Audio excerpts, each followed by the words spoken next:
संजीव कुमार जी पंजाब से। राधे राधे गुरुजी। राधे राधे गुरुजी। गुरुजी, मैं जानवरों के लिए मीट मछली की सप्लाई करता था और मैं खुद भी रोजाना मीट और शराब का सेवन करता था। तभी मैं फेसबुक के माध्यम से आपसे जुड़ा और मैं यूट्यूब पर आपका रोजाना सत्संग एवं एकांती वार्ता सुनने लगा। उसी समय से आपकी और राधा रानी की कृपा से मीट शराब प्याज लहसुन आदि सभी का त्याग कर दिया। श्री राधा रानी का जप और श्रीमद् भागवत महापुराण का पाठ करने लगा। ये 1 महीने के अंदर ही हुआ। गुरुदेव, आपका कोटि कोटि धन्यवाद मेरे को इस जीवन नहीं, देने के लिए। धन्यवाद हम आपका देते हैं जो आपने हमारी बात को माना। इसमें तुम्हारा मंगल होगा, तुम्हारे पूर्व पापों का नाश होगा। यदि आप नाम जप करोगे तो पूर्व जो अपराध बने तो आगे सुखी जीवन होगा। और हम लोग जो कुछ करते हैं सुख के लिए करते हैं ना। तो ये बहुत सुंदर बात हुई कि आपको सत्संग मिला और आप सत्संग श्रवण किए, मनन किए, आचरण में उतारे, तो धन्यवाद के पात्र आप बनेंगे। आप खूब अच्छे से चलो और नाम जप कर, नाम जप करते हो ना? हाँ, नाम जप करते रहो। हम, हाँ, हमारा जीवन निष्पाप हो जाए, हम दुख रहित हो जाए, हम उस सच्चे सुख को प्राप्त करें जिसके प्राप्त करने के बाद चाह ही नहीं रह जाती कोई। हाँ, अच्छे जाए, अच्छे जाए। राजेश राजपाल जी फरीदाबाद से। राधे राधे। महाराज जी दंडवत प्रणाम। महाराज जी, जब हम एक पंथ से नाम दीक्षा ग्रहण कर लेते हैं लेकिन समय समय पर दूसरे पंथ हमें एक पंथ से दूसरे पंथ जो आकर्षित करते हैं, तब हम क्या हम दूसरे गुरु धारण कर सकते हैं? इष्ट मेरा एक ही है, इधर कृष्ण उधर भी एक कृष्ण। भाव, इसमें एक भाव रखना चाहिए कि हमारे ही प्रभु, हमारे ही गुरु, अखंड मंडलाकारम व्याप्तमेन चराचरम। इस श्लोक का कभी भाव समझा है? हाँ, आज समझ लो। ये जितना जड़ चैतन्य जगत है, इसमें सब एक ही तत्व विराजमान, चाहे उसे गुरु कहो चाहे उसे परमात्मा कहो। अगर हम शरीर को गुरु मानते हैं तो अज्ञान की बात है, और तत्व को गुरु मानते हैं तो सर्वत्र है। कहीं कोई ऐसी जगह नहीं जहां गुरु ना हो। तो मानो किसी संत की बात हमें अच्छी लगी और आकर्षण हुआ, तो मन से प्रणाम करो कि हे गुरुदेव, आप इस रूप में आकर मुझे समझा रहे हो, मैं पहचान गया प्रभु आप ही हो, दूसरा कोई नहीं। खत्म खेल। जितने भी रास्ते बने हैं वो सब एक ही रस के अवगाहन के लिए बने हैं। जैसे वृंदावन में 2500 घाट है यमुना जी के, 2500 मार्ग हैं, पर जब नहाएंगे तो यमुना जी तो होंगे ना। ऐसे ही जितने पंथ हैं, जितने संप्रदाय हैं, वो अलग अलग भावों से, वो भावों को समझो घाट, स्नान जिनका होता है, अवगाहन जिनका होता है, वो प्रभु वही होते हैं। भाव अलग अलग है। कोई प्रभु को अपना पुत्र मानता है वात्सल्य भाव में, कोई मित्र मानता है सखा भाव में, कोई पति मानता है कांता भाव में, कोई दास मानता है प्रभु स्वामी में उनका दास, और कोई अभेद भक्ति भी करता है। अभेद भक्ति, एको ब्रह्म द्वितीयो नास्ति, तो मेरे भी हृदय में प्रभु ही तो बैठे, दूसरा कोई नहीं। ये अनुभव करके वो कैवल्य परम पद मोक्ष को प्राप्त हो जाता है। तो जिस भाव से भजो, पर भगवान तो वही है ना। ऐसे ही जितने संत हैं, जहां आपको गुरुवाणी मिले, उनके वचन लगे कि हाँ सत्य है, बस अपने गुरु को पहचान के अपने गुरु की भावना से प्रणाम करे, तो दूसरा कोई है नहीं। बढ़िया बात बन गई। समझ में आया आपको? बस दुविधा ये हो जाती है गुरुजी, जैसे म- मेरा कोई भी बेटा है, वो एक पंथ पे ले जाता है ना मुझे, तो फिर वो जो उच्चारण कर रहा है, फिर घर में वो उच्चारण कर रहा है, मैं कहीं संस्था का मैंने नाम लिया है, वो मैं उच्चारण तो करूं, वहां पे अपने फंस जाते। अपने गुरु के नाम को ही जपना चाहिए। कहीं और प्रभावित सुनो, सत्संग सुनो, सबकी बातें बढ़िया है, पर मंत्र नाम गुरु का दिया हुआ जपना चाहिए। ये सिद्धांत है। मंत्र मूलम गुरु वाक्यम। गुरु ने जो नाम दिया है उसे जपो। या जब ऐसा लग पड़े कि हृदय शीतल हो गया, कोई संशय नहीं, तो समझना चाहिए अब वो गुरुदेव इस रूप में आकर ये जो उपदेश कर रहे हैं नाम, अब यही हमारा जीवन है, और दृढ़ता से पकड़ ले, चल दे। संशय अगर है तो अपने गुरु का दिया हुआ नाम जप करता रहे जब तक संशय नष्ट ना हो जाए। और जब ये गुरुवाणी होगी तो आपका हृदय शीतल हो जाएगा। बस बस बस मिल गया, जो मिलना था, जिसे हम खोज रहे थे वो मिल गया। अब ये नाम जपेंगे, अब इस मार्ग में चलेंगे, मेरे गुरुदेव मुझे इस रूप में इस मार्ग में पकड़ के ले चलना चाहते हैं। कोई संशय नहीं। अगर संशय है तो फिर गुरुवाणी और गुरु नाम जपते रहो, आगे वो खुद निर्णय कर देंगे। कनिक जी श्री हरिवंश गुरुदेव। राधा वल्लभ श्री हरिवंश। गुरुदेव आपके चरणों में कोटि कोटि प्रणाम।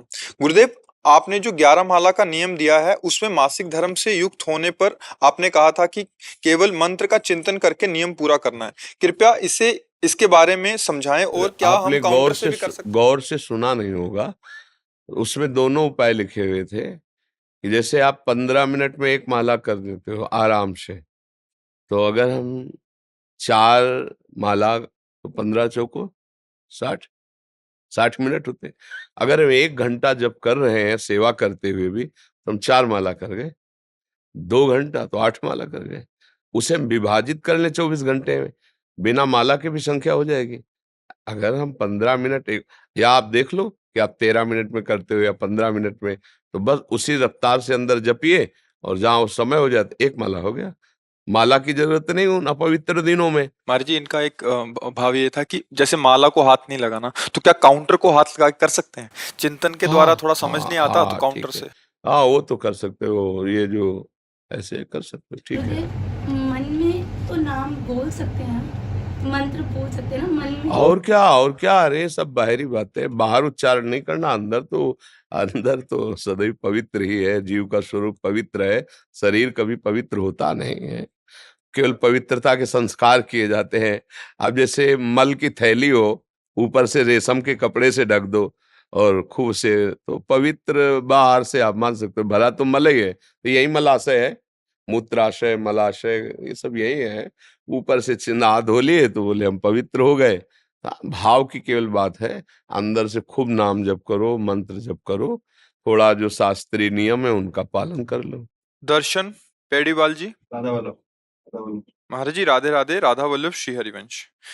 महाराज जी सत्संग में आपके श्रीमुख से सुना और सभी संत जन और महात्मा भी बोलते हैं कि सब कुछ भगवान को समर्पित करके जीव निश्चिंत हो जाता है और सब परिणाम भगवान को समर्पित कर देना सर्वोपरि साधन है। किंतु महाराज जी लक्ष्मण जी ने प्रभु श्री राम जी से लंका पार जाने के लिए जब प्रभु श्री राम ने समुद्र से प्रार्थना करी तो लक्ष्मण जी ने कहा देव देव आलसी पुकारा, यानी देव या भगवान को याद करना आलस्य हुआ और नहीं, हमें आप पुरुषार्थ देव पर को बल देना भगवान चाहिए। कैसे कह सकते हैं?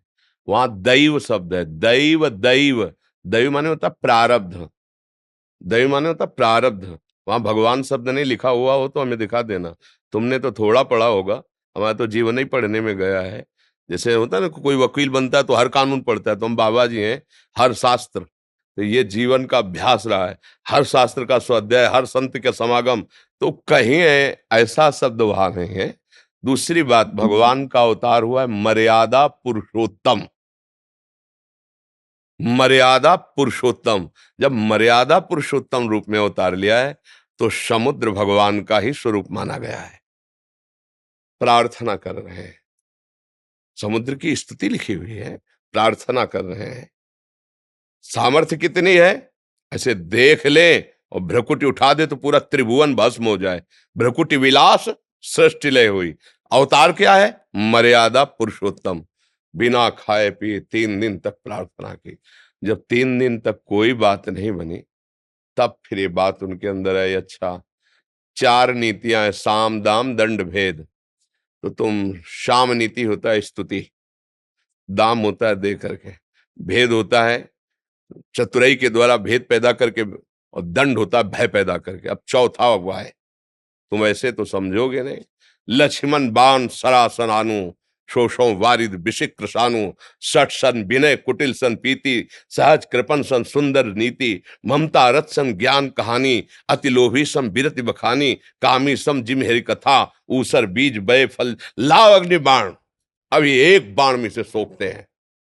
वहां जो दैव दैव आलसी, दैव माने तो प्रारब्ध। अब प्रारब्ध से जो होगा तो हो जाएगा। प्रारब्ध भगवान से नहीं कहा कि भगवान का सुमिरन करना, भगवान का सुमिरन करना प्रारब्ध का आश्रय लेके नहीं बैठना। ये भारी पुरुषार्थ है, करके देख लो। ये भारी पुरुषार्थ, मन को भगवान में लगाना सबसे बड़ा काम है। त्रिभुवन में इससे बड़ा कोई काम नहीं। आप लगा के देखो। तो अगर हम शब्द नहीं समझते तो ऐसा बोल देते हैं। और वहां भगवान का अवतार हुआ है मर्यादा पुरुषोत्तम।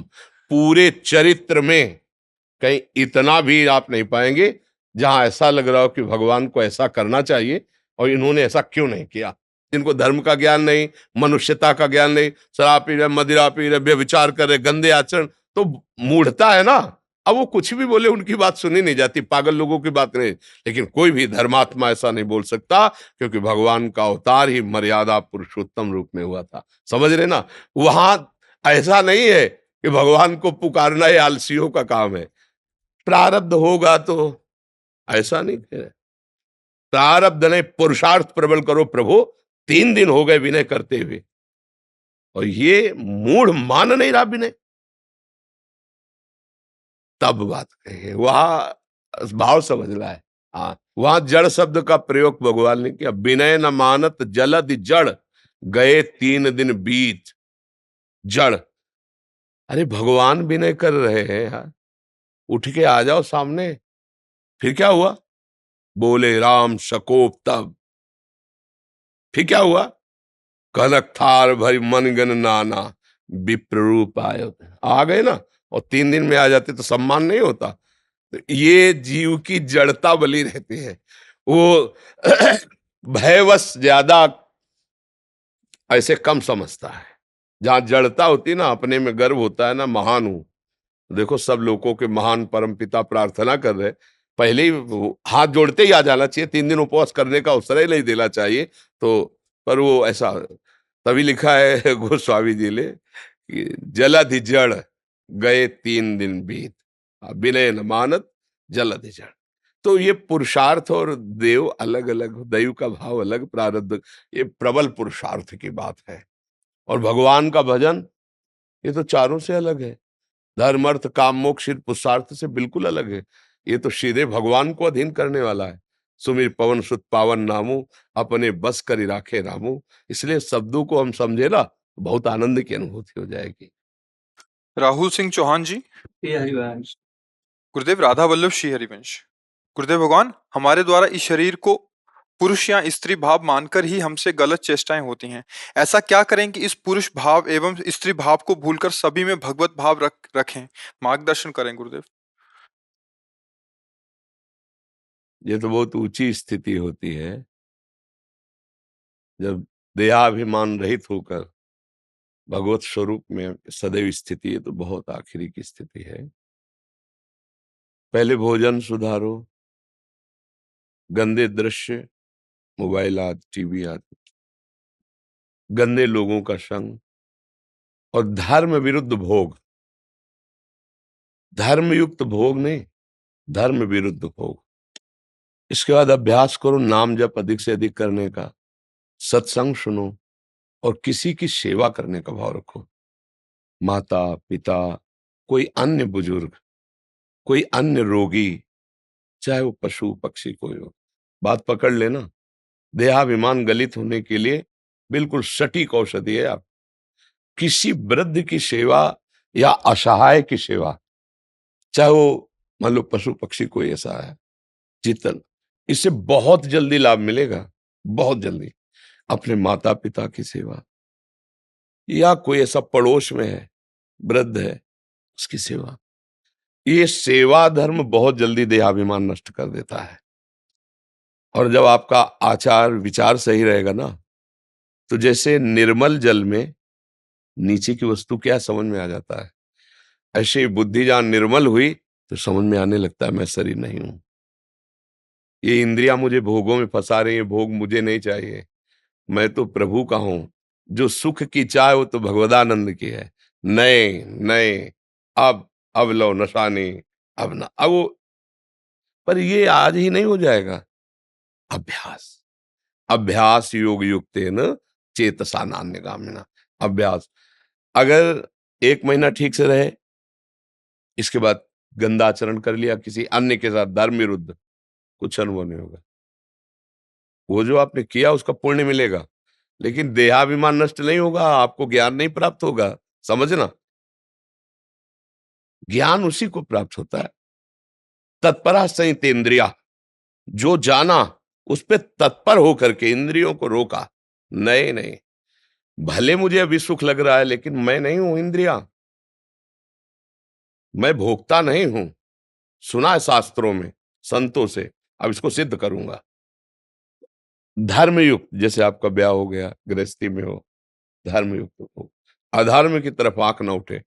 तो चलते ही चलते अंदर ज्ञान प्रकट हो जाएगा और लगने लगेगा कि ये सब नाटक हो रहा है।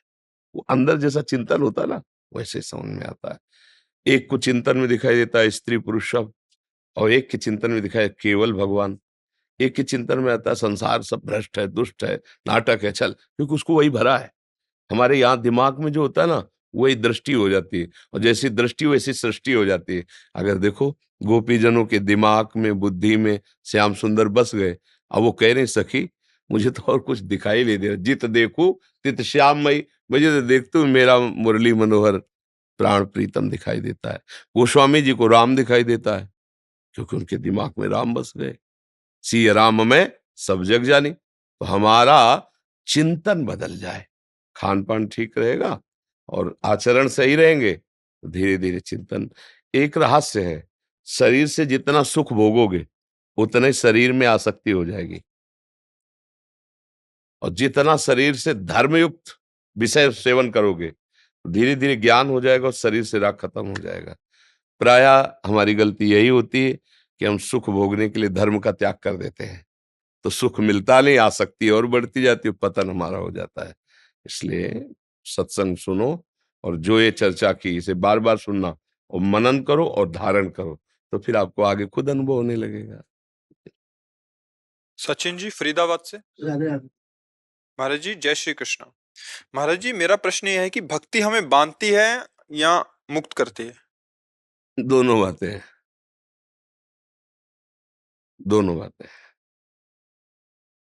जब हम भक्ति करते हैं तो एक जगह से छोड़ती है, एक जगह बांधती है। संसार के भोगों से मुक्त कराकर भगवान के प्रेम में बांधती है। समझ रहे ना? हाँ, संसार के बंधन से मुक्त करती है और भगवान के प्रेम में ऐसा बांध देती है कि अब भगवान भी चाहे तो नहीं छूट सकता। जय श्री भट्ट प्रेम रस बंधन, क्यों छूटे दृढ़ फंद, बसो मेरे नैनन में दो चंद। अब नहीं, अब तो बेल फैल गई, जाने सब कोई, मेरे तो गिरधर गोपाल। सब छूट गया, दूसरो न कोई, बंद कहाँ गया, मेरे तो गिरधर गोपाल। भक्ति दोनों काम करती है, संसार से छुड़ाकर और भगवान में बांध देती है। अब ये बंधन नहीं टूट सकता, ये सत्य बंधन है। अब ये तो बस जिस पर तुम हो रीझते, क्या देते यदुवीर, रोना, सिसकना, तड़पना, आहों की जागीर। इस मार्ग के पथिक को इनाम क्या मिलता है? रोना, सिसकना, हा राधा, हा कृष्ण, हा कृष्ण, ये इनाम है। हर समय तड़पता रहता है प्रभु के लिए। तो इसका फल क्या होता है? जहां ब्रह्मा जी भी माथा रखते हैं ना, वहां उन प्रभु के साथ खेलता है वो अविनाशी स्वरूप से भगवान के धाम में नित्य। ये जन्म मरण घृणित शरीर मलमूत्र वाला सब खत्म, निहाल हो जाता है। अनंत महिमायुक्त भगवान का नित्य साथ, निरंतर साथ, अनादिकाल तक वो भगवान का घर, भगवान का जीव अपने घर पहुंच गया, निहाल हो गया। इसलिए हाँ जी, कुछ भक्तों ने आपके श्रीमुख से नाम चाहा। हम तो राधा राधा जपते हैं, राधा वल्लभ श्री हरिवंश जपते हैं। आप देख लो, जो आपको प्रिय लगे, खूब नाम जप करो। और देखो, हम हृदय की बात कहते हैं। हम कभी ये नहीं मानते कि आप लोग कम ज्ञान वाले हो, हमसे ज्ञान लेने आया। हमारा चिंतन ये था, मेरे भगवान इस रूप में आके मुझे दर्शन देते हैं। हम अपनी कोई बड़ाई नहीं कह रहे, हम आपको कह रहे पग पग पे कष्ट है, लेकिन हम सुखी इस बात से हैं, ये हमारे मालिक हैं प्रियालाल। लगता है जितनी सेवा है कर लो उनके बल से, और शरीर छोड़ो, अपने मालिक के पास चलते हैं, अपने घर चलते हैं। आपने अपना घर बना रखा, मालिक उसके बन बैठे, तो इस समस्या को आप इसीलिए ले झेल पा रहे। कोई भी समस्या हो, आप इसीलिए ले झेल। हर समस्या का समाधान इनको मालिक बना लो, सच्ची कहते हैं, तुम ऐसे निकल जाओगे, हर समस्या का समाधान। पर वो क्या होता है कि मालिक हमें बनते हैं। अगर किसी से पूछा जाए घर किसका, कहे मेरा, ये लड़के बच्चे मेरे, सब मेरा मेरा। तो फिर भगवान के सामने क्यों कहते हो तन मन धन सब तेरा? नहीं, भारतीय भी नहीं कहते तन मन धन सब तेरा, और कहते क्या लागे मेरा। कितनी बढ़िया बात कह रहे भगवान से। और भगवान जब अपनी चीज लेना चाहते तो फिर गाली शुरू करते, कितने निर्दयी भगवान है, ऐसा भगवान ने क्यों किया, क्योंकि तुमने कहा है तन मन धन सब तेरा, अब उनकी वस्तु वो खेल रहे हैं, तुम्हें क्या परेशानी। तो हम लोग झूठे हैं, अपने को मालिक मानते हैं, और इसी कारण हम भोजा माया का नहीं तो आपको अगर पूरे भारत का, पूरे विश्व का भी कार्य दे दिया जाए, मालिक केवल भगवान को मानना, आप टेंशन रहित रहेंगे। वो सामर्थ्य दे देते हैं, वो आनंद दे देते हैं। ऐसा खूब नाम जप करो, आनंद।